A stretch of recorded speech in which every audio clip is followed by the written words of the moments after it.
संयुक्त राष्ट्र महासभा के 80वें सत्र में पाकिस्तान के प्रधानमंत्री शहबाज शरीफ से पूछा गया सवाल जितना छोटा था उतना ही गहरा था।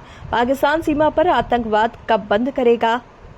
इस सवाल पर शरीफ ने दावा किया कि पाकिस्तान आतंकवाद को खत्म कर रहा है और आतंकी संगठनों को हरा रहा है, लेकिन उसी क्षण भारतीय पत्रकार की प्रतिक्रिया भारत आपको हरा रहा है उसके बयान को खोखला साबित कर गई। इस पर शरीफ ने कोई प्रतिक्रिया नहीं दी और चुपचाप महासभा सत्र में चले गए।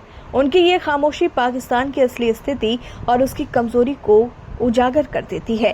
पाकिस्तान हमेशा से खुद को आतंकवाद का शिकार बताता रहा है, लेकिन सच ये है कि उसकी धरती से ही आतंक का जाल फैलता है। हर आतंकी वारदात के बाद भारत सबूत पेश करता है, मगर पाकिस्तान उन्हें सिरे से नकार देता है।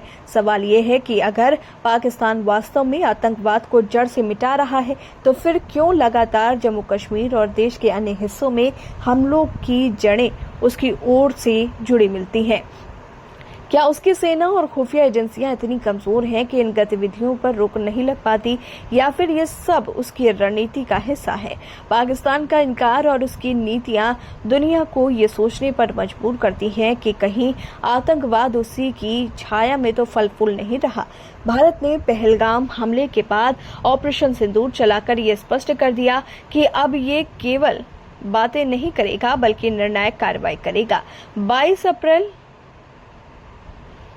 2025 को हुए उस हमले ने 26 निर्दोषों की जान गई थी, जिनमें नेपाली नागरिक भी शामिल थे। भारत ने पाकिस्तान और पाकिस्तान अधिकृत कश्मीर में स्थित 9 आतंकी ठिकानों पर हवाई और मिसाइल हमले किए। ये केवल बदले की कार्रवाई नहीं थी, बल्कि भविष्य के लिए सख्त चेतावनी भी थी।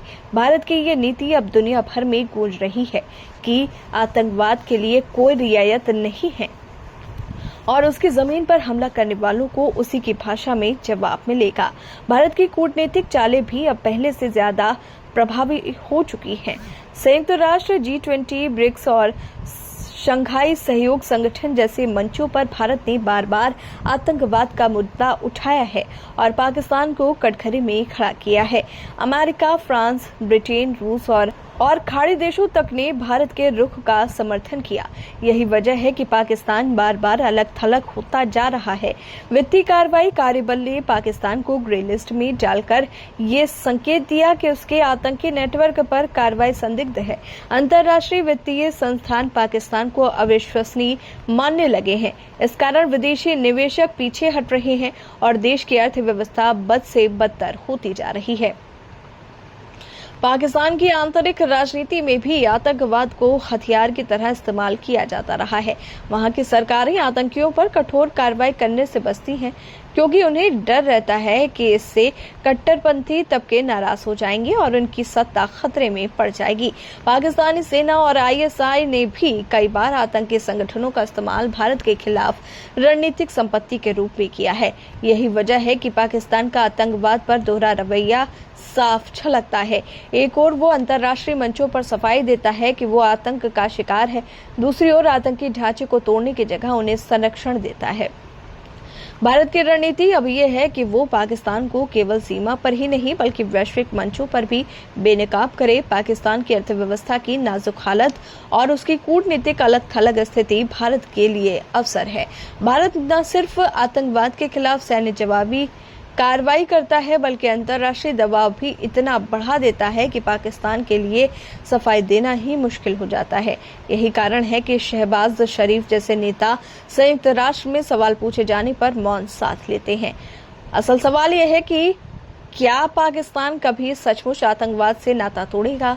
क्या उसकी सत्ता और सेना आतंकवाद को जड़ से खत्म करने का साहस दिखा पाएंगी, या फिर वो हमेशा की तरह सफाई और बयानबाजी से काम चलाएगा? भारत ने साफ कर दिया है कि वो आतंकवाद पर किसी समझौते के मूड में नहीं है।